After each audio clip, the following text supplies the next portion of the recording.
ఒకటే మాట అడగదలుచుకున్నా.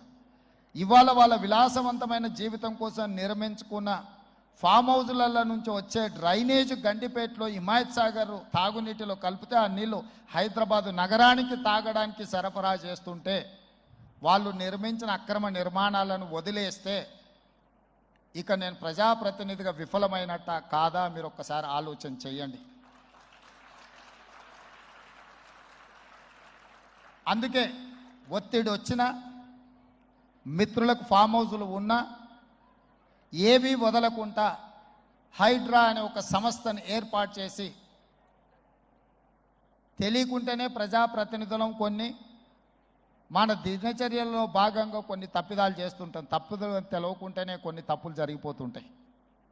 మరి ఆ ఖాతాను సవరించుకోవడానికి ఆ బ్యాలెన్స్ షీట్ను సవరించుకోవడానికి తెలిసి కొన్ని మంచి పనులు చేయాలని నేను ప్రగాఢంగా విశ్వసిస్తున్నా, నమ్ముతున్నా. ఆ తెలిసి చెయ్యాలనుకుంటున్న మంచి పనులో భాగము ఈ చెరువులను చెరబట్టిన వాళ్ళ నుంచి విముక్తి కలిగించాలన్న ఏకైక లక్ష్యంతోనే ఈరోజు చెరువులను ఆక్రమించుకున్న వాళ్ళను ఎవరిని వదలకుండా ఉక్కు పాదంతో అణిచివేయాలన్న ఆలోచన, అందులో నిర్మాణాలను ఏ ఒత్తిడి వచ్చినా వెనక్కి తక్కకుండా తొలగించాలన్న ఆలోచనతోనే ఈరోజు ఈ చెరువులలో ఉన్న అక్రమ కట్టడాలను కూలగొడుతున్నాము. దీనికి స్ఫూర్తి భగవద్గీత అనే కురుక్షేత్ర యుద్ధ సందర్భంలో అర్జునుడు ఆయుధాలను కింద పడేసి రాజ్యం కోసం భీష్మ పితామహుడు, అదేవిధంగా కర్ణుడు, దుర్యోధనుడు, దుశ్శాసనుడు నా సహోదరులందరూ ఆ పక్కన నించుంటే రాజ్యం కోసం వాళ్ళందరినీ సంహరించడం, వాళ్ళని సంహరించి రాజ్యాన్ని సాధించుకోవడం ద్వారా ఏమి ఉంటుంది, ఏం మనశ్శాంతి వస్తుంది అని చెప్పి అర్జునుడు యుద్ధతంత్రం నుంచి తప్పుకుంటా అన్నప్పుడు శ్రీకృష్ణ భగవానుడు బోధించిందే భగవద్గీత. చంపేదెవరు, చంపించేదెవరు, లోక కళ్యాణం కోసం నీ బాధ్యతను నెరవేర్చాల్సిందే ధర్మం చెప్పి అర్జునుడు యుద్ధతంత్రం నుంచి తప్పుకుంటా అన్నప్పుడు శ్రీకృష్ణ భగవానుడు బోధించిందే భగవద్గీత.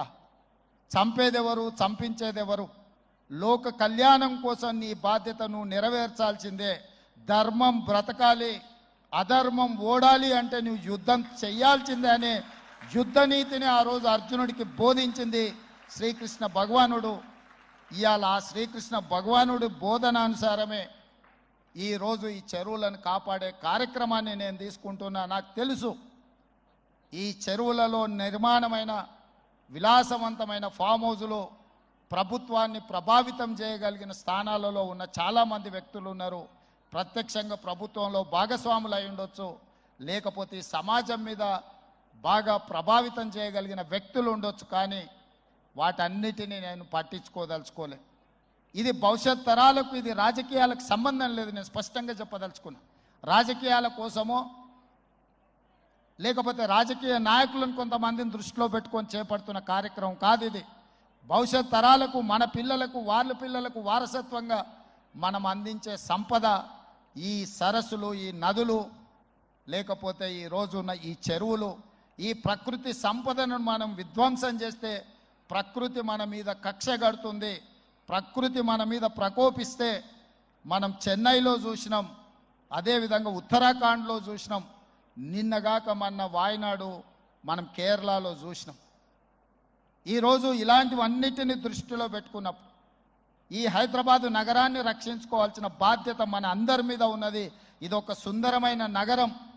ఈ నగరానికి ఈ చెరువులే ఒక అందం. ఈ చెరువులను కాపాడే బాధ్యత ఈ ప్రభుత్వం తీసుకుంటుంది. ఎవరు ఏమనుకున్నా, ఎవరు ఏ ఒత్తిడి తెచ్చినా వాటన్నిటిని పక్కన పెట్టి చెరువులను ఆక్రమించుకున్న వాళ్ళ భరతం పడుతుంది ఈ ప్రభుత్వం అని చెప్పి నేను ఈ సందర్భంగా తెలియదలుచుకున్నా.